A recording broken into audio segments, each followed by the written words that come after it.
चंद्रिका, सबसे पहले तो आपसे ये जानना चाहेंगे, क्या लगता है आपकी जर्नी आपके लिए सेटिस्फैक्टरी थी या नहीं थी? सबसे पहले जय श्री महाकाल। बात अगर मंजिल की ना की जाए, सफ़र की जाए, तो मैंने अपना बहुत अच्छे से प्रेजेंट किया है। जो मैं हूँ, मैंने वो लोगों के सामने आया है। तो हाँ, जब लोगों ने मेरे लिए अपनी राय बदली, वहाँ अंदर जो लोग थे उन्होंने मेरे लिए अपनी राय बदली, तो मैं विन वहीं हो गई थी। मुझे और कुछ नहीं चाहिए था, मुझे ट्रॉफी से प्यार नहीं था, बट ये था कि हाँ, जितना चल रहा है अच्छा चल रहा है। आपके हस्बैंड ने मेकर्स को ब्लेम किया है कि अनफेयर डिसीजन है ये। हाँ। तो आपको लगता है इससे पहले जितने इविक्शन हुए हैं, आपको नहीं लगता कि वो भी काबिल थे? नीरज भैया टॉप 1 पे, यस, तो सबसे पहले उनको एलिमिनेट पोलो, किया। पायल चौथी में। हम्म। जो खेलने वाले थे, जो प्रेजेंट अच्छे से करने वाले थे सबको, मतलब जो एक स्ट्रांग बंदे थे, नीरज भैया के लिए तो मैं सीरियसली शॉक्ड हूँ। वो मैं उनको देखती थी तो मुझे लगता था कि भाई टॉप 1 में या टॉप 2 में तो जाना ही जाना है। तो वो पहले ही निकल गए थे, तो उसके बाद से मैं मेंटली प्रिपेयर थी कि अपना भी नंबर कभी भी लग सकता है। चंद्रिका, आपने गेम खेली, लेकिन आपको ऐसा नहीं लगता है कि मलिक फैमिली के अराउंड ही आपका गेम घूमता रहा, एंड आप इविक्ट होकर बाहर नहीं, निकल गई और कुछ मैं गेम खेलने पे एक पॉइंट कहना चाहूंगी, मैंने गेम खेली नहीं। मैं जो थी मैं वहाँ थी। मुझे एक घर मिला था, घर के अंदर 16 लोगों से मुझे डील करना था, 16 डिफरेंट माइंड के साथ मुझे डील करना था। रही बात मलिक फैमिली की, मैं जितना टाइम जिसको दे सकती थी, मैंने हर एक इंसान को जानने के लिए टाइम दिया। अरमान भैया, कृतिका, पायल, शिवानी, लव, विशाल, हर एक इंसान को टाइम दिया। रणवीर भैया, इवन दीपक भैया, मुझे जितना जिसके साथ टाइम स्पेंड करना था, मैं बैठी हूँ। जिसको जितना जानना था मैंने जाना। चंद्रिका, कहीं ना कहीं आपने विशाल को बहुत ज्यादा डोमिनेट किया शो में। वो हमें सामने एज अ ऑडियंस देखने को भी मिला। बहुत ज्यादा आपने च्युइंगम की तरह उसे खींचा, जो कि कहीं ना कहीं वो गलत ही हमें दिखा। और जहां तक अरमान मलिक की बात करें, उन्होंने थप्पड़ के बाद उनका रिएक्शन आना बंद कर दिया, बट आप बार बार टोन कर रही थी विशाल को। अगर विशाल के बाहर की अगर मुंबई की ऑडियंस देखी जाए, तो विशाल को कहीं ना कहीं सब जानते, एज अ मीडिया फ्रेंड हम भी जानते। आई थिंक वीडियो सभी के सामने बाहर आया था, ठीक है। हम 16 लोग जो एक घर के अंदर होते हैं, हमें नहीं पता बाहर क्या जा रहा है क्या नहीं जा रहा। हर वक्त हम किसी इंसान के साथ नहीं बैठे होते कि किसके साथ क्या है क्या नहीं है, ठीक है। मेरे विशाल पे कैरेक्टर पे कोई उंगली उठाई नहीं। जब विशाल का एक वीडियो पायल ने कहा कि भैया इसने इसके लिए ये शब्द बोले, और लव जो 24 घंटे उसके साथ रहता है, उसने उसको प्रूव किया कि हाँ भाई इसने बोला, तब मेरा रिएक्शन बाहर आया। सेकंड, जब कृतिका ने अपने छोटे कपड़े जितने थे वो वापस कर दिए कि भाई मैं नहीं पहन सकती, तब मुझे लगा कि यार क्यों किसी के लिए अपना आपको चेंज किया इस लड़की ने। वो खुल के जी भी नहीं पा रही, कपड़े भी नहीं पहन रही। हाँ, ये गलत लगा। तीसरी बात, जब ये हमारा जब उनके मम्मी पापा आए और वो रोए, तो मुझे कहीं ना कहीं लगा कि यार गलत हुआ है। ऐसा मतलब ऐसा फील हुआ कि यार शायद कुछ गलत डिसीजन तो नहीं था मेरे। इसके बारे में राय तो गलत नहीं थी, क्योंकि एक मैं भी मैरिड वुमन हूँ।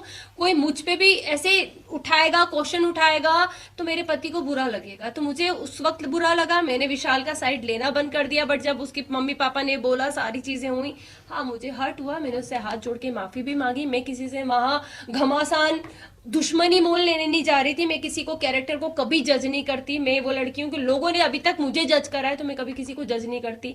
बट उस घर में जो हमको हाँ या ना में आंसर पूछा जाता, यस या नो, बीच का कोई सीन ही नहीं था। तो हाँ, ना तो ना। बट जब मैं बाहर निकली हूँ और विशाल के कुछ वीडियोस मुझे दिखे हैं, और आई थिंक आप लोगों को भी दिखे होंगे, सबने अपने अपनी राय दी थी और मैं अपनी राय देती हूँ, विशाल ने गलत किया। वेल, आप बोल रहे हो कि विशाल ने गलत किया, अग्री टू यू।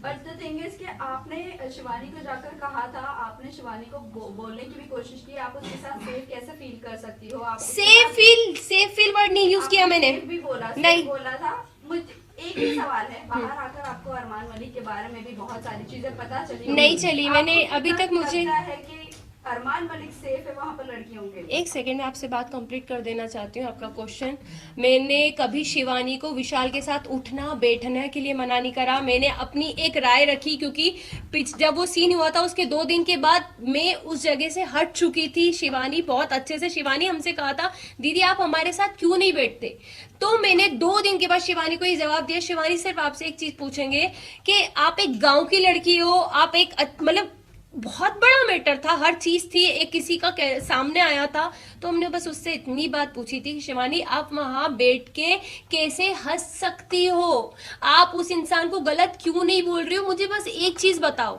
मैंने उसको बैठने के लिए मना नहीं करा। सेकंड, अरमान जी की बात आती है, मैंने अभी तक कोई वीडियो नहीं देखे, मैंने मोबाइल भी हाथ में नहीं लिया है।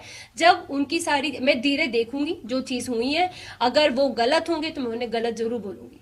चंद्रिका, Last आपने question. रणवीर सर की बात करें तो उन्हें भी आपने बोला था कि विशाल और रणवीर जिस तरीके से लड़कियों को देखते हैं, छोटे कपड़े पहना, हम अनकंफर्टेबल हो जाते हैं। हमने एक क्लिप में सॉरी, देखा था। मैंने रणवीर का नाम यूज आज तक नहीं किया होगा। हमने देखा था, साई कीर्तन inside- के बारे में भी जब उन्होंने Yeah. आपको मसाज ऑफर की थी, आपने Right. उनके बारे में भी अब कुछ अलग इमेज बनाई थी अपने आप हर दिमाग जगह में। जा हाँ। जाके चंद्रिका अपने बारे एक में क्वेश्चन करेंगे आप मुझसे, दोनों के मिक्स हो गए नहीं, क्वेश्चन नहीं, शायद। दोनों question का यही है कहने कि का आपने मतलब अभी यही कहा है। कि मैं किसी के बारे में कुछ Judgment नहीं देती, judgment right, नहीं देती। right. फिर उसी के वर्डिक्ट में जब आपने मसाज वाली बात आई थी, शायद मेरा कंधे पे एक नस चढ़ी थी, एक टास्क मिला था गुड्डी वाला, उसमें मैं फिसल गई थी, गिर गई थी, तो मेरे कंधे पे नस आई थी, और शायद सना सुल्तान ने उस वक्त मेरे हाथ की मसाज करी थी। सारी चीजें, मैं बाहर घूम रही थी क्योंकि मैं दर्द बहुत ज्यादा हो रहा था, मैं किसी को बता नहीं पा रही थी। तब साई ने मुझे कहा चंद्रिका मैं तुम्हारे कंधे की मसाज कर देता हूँ। उसको मैंने हमेशा एक भाई की नजर से देखा है, ज्यादा बात मैं करती हुई उससे नहीं दिखी हुई होंगी, क्योंकि हाँ जरूरी नहीं है कि साथ बैठोगे तो ही इज्जत है, दूर से भी इज्जत थी, सलाम था, हर चीज थी। बट मेरे को पता था कि मेरा इंसान बाहर बैठा है, मेरे ऑलरेडी लोग मुझे हर चीज के लिए जज कर देते हैं। शायद वो उस दिन मेरे कंधे की मालिश करता तो लोग मेरे पति को कहते देख भाई तेरी पत्नी गुल खिला रही है अंदर, देख वो एक, क्योंकि मैं उन चीजों से निकली थी, हर एक वर्ड के लिए मुझे जज किया जाता था, तो मुझे पता था कि मुझे बाहर कैसे जज किया जाएगा। इसलिए मैंने कहा था कि भाई मेरा बाहर आदमी बैठा है, शायद उसको वो चीज गलत लग जाएगी, लोग गलत समझ लेंगे, क्योंकि अभी भी सेम विशाल के साथ वही हुआ है, बोला कुछ बाहर कुछ आया, सेम मेरा भी यही था कि मैं करूंगी कुछ जाएगा कुछ और। बस थैंक यू सो मच। के लिए जज कर देते हैं, शायद वो उस दिन मेरे कंधे की मालिश करता तो लोग मेरे पति को कहते देख भाई तेरी पत्नी गुल खिला रही है अंदर, देख वो एक, क्योंकि मैं उन चीजों से निकली थी, हर एक वर्ड के लिए मुझे जज किया जाता था, तो मुझे पता था कि मुझे बाहर कैसे जज किया जाएगा। इसलिए मैंने कहा था कि भाई मेरा बाहर आदमी बैठा है, शायद उसको वो चीज गलत लग जाएगी, लोग गलत समझ लेंगे, क्योंकि अभी भी सेम विशाल के साथ वही हुआ है, बोला कुछ बाहर कुछ आया, सेम मेरा भी यही था कि मैं करूंगी कुछ जाएगा कुछ और। बस थैंक यू सो मच।